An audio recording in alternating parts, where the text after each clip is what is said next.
and welcome to Your Hometown Solutions, where experts meet to discuss everything real estate from foreclosures to feng shui. We've got a full house today, and this is our part 2 of our interview with Gregory Weiner from the Economic Development Commission. Welcome back, Gregory. Thank you.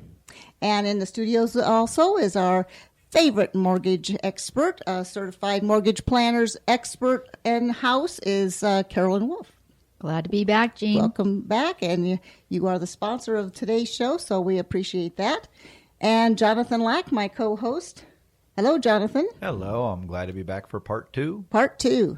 Well, we wanted to tell a little bit about what we discussed last week, but also how our experts can play into perhaps some of the things that Gregory Weiner is going to be talking about with the EDC, and that's the Economic Development Commission. Usually if there's a C at the end of one of those acronyms, it's either commission, center, or council, and I always get them mixed up, so I always have to read what it is. Is it commission? Is it council?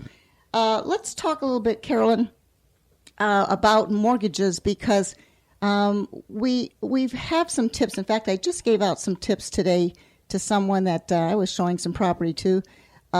Is getting yourself ready sometimes on paper is important than just to go out and look at houses first. And I used that great tip that you brought up several weeks ago.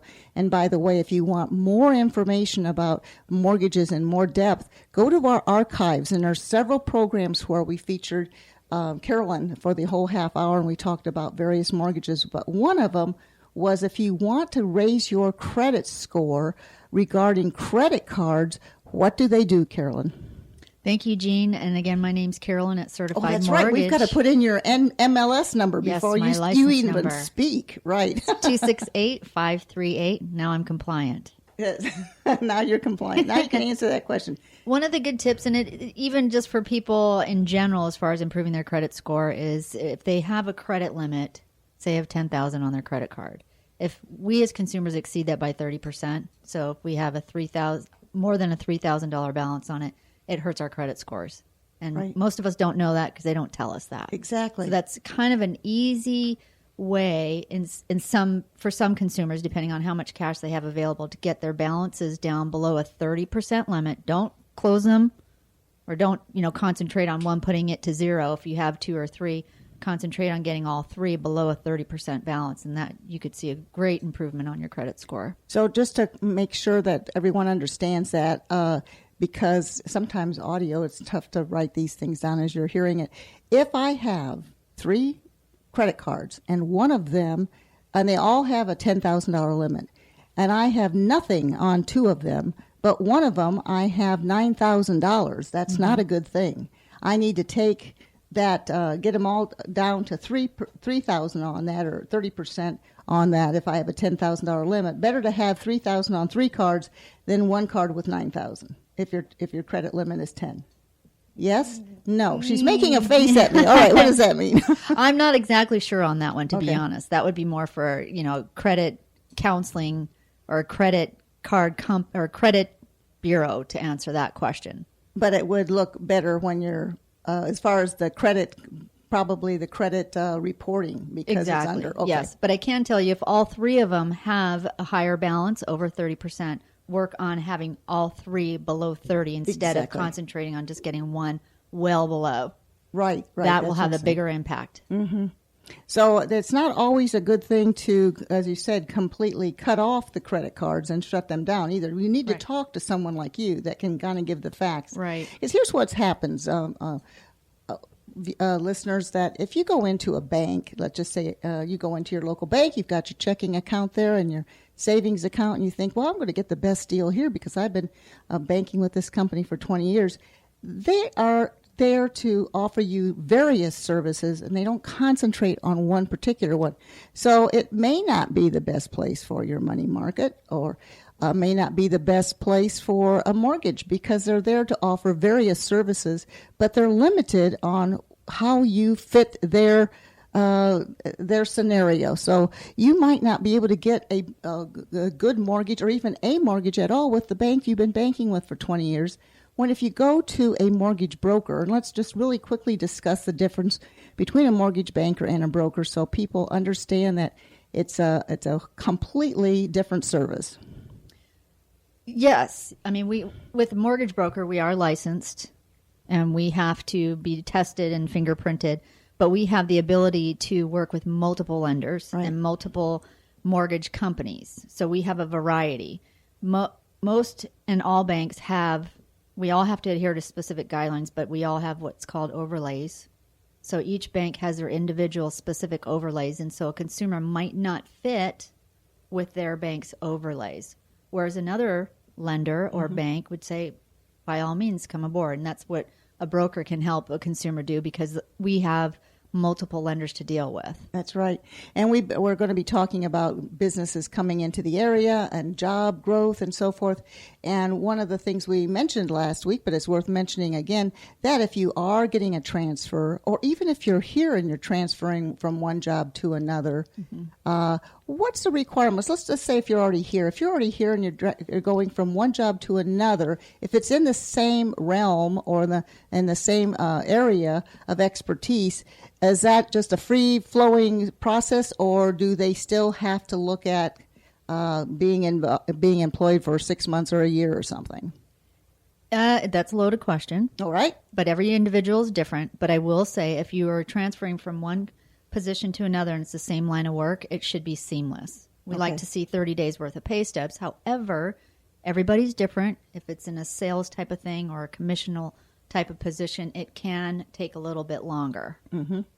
So if you're also, the problem is if you're up north and you're leaving a position there and that the position down here is completely different, what is required from you that they can come down and actually qualify for a loan when they first start? They might be looking for homes before they actually start their employment. They would have to have their employment in place with 30 days worth of pay stubs before we close. So it'd be about 45 days. And it does depend. A lot of people don't realize, too, a lot of our younger audience out there where you're just coming out of school, that counts towards employment as well, because a lot of them might think, well, I've just gotten into the workforce. But as long as you have school behind you, that counts towards your employment history. Right. Well, we were just talking about that last week, where people in school that might be looking at Brevard County coming here. I didn't know that. I know you mentioned it before, but I guess I should say I forgot it. Not that I didn't know that. That if you're in school, that still counts as almost like an employment. Right. So if they come good. here and they get a job offer from one of our great companies here and they want to start looking for a home, they are ready to. They don't have to wait 2 years, 6 months. Mm-hmm. It can be right after, just 30 days after employment. Thank you, Carolyn. And Carolyn, give your email or your website. So if someone has some questions they might want to shoot to you, and you'll be happy to answer them, or you can text Carolyn. She's readily available. She's a live person in a brick and mortar office. So you get the information from the same source every time, which I like, because some of these online mortgage companies, you just don't know who you're going to get and what state they're in and anything else. Well, you can get us online as well. We are at www.floridalendingpro.com. My cell phone is 321-795-9103. Or you can email me at Carolyn, Carolyn, at floridalendingpro.com. And if you'd like more information about Carolyn, some of the shows she's been on, you can go to our archives at the host page on talknetworkradio.com. You can hit our host page, Gene Newell or John Lack.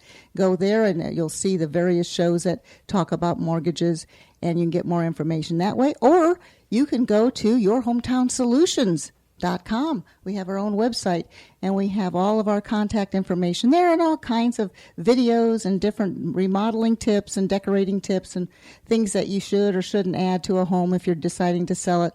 I always say we're kind of like the HGTV shows, but on radio instead.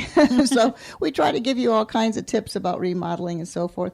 Jonathan, we're going to be talking, Jonathan Lack with Lack & Lack Charter. He is an attorney specializing in real estate. He also owns Waterview Realty and Waterview Title. We're going to be getting into a little bit more on next week's show as far as some of the provisions out there for people that have lost their jobs. We're going to be talking about jobs coming into the area, but we saw this happen several years ago when we had the big layoffs from the space shuttle. I think it was about 6,000 laid off or something around that figure. More than that. And the trickle-down effect was 25 or 30,000.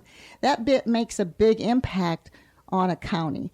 And Jonathan, just in a brief couple sentences, let's talk about the Florida's Hardest Hit program, because a lot of people don't know that it exists. I know we've talked about it just about every week because we want to make sure that if you're in the situation where you have lost your job or you have started a new job but you're underemployed and you just can't make the mortgage payment or you're behind on that mortgage payment, there is help for you.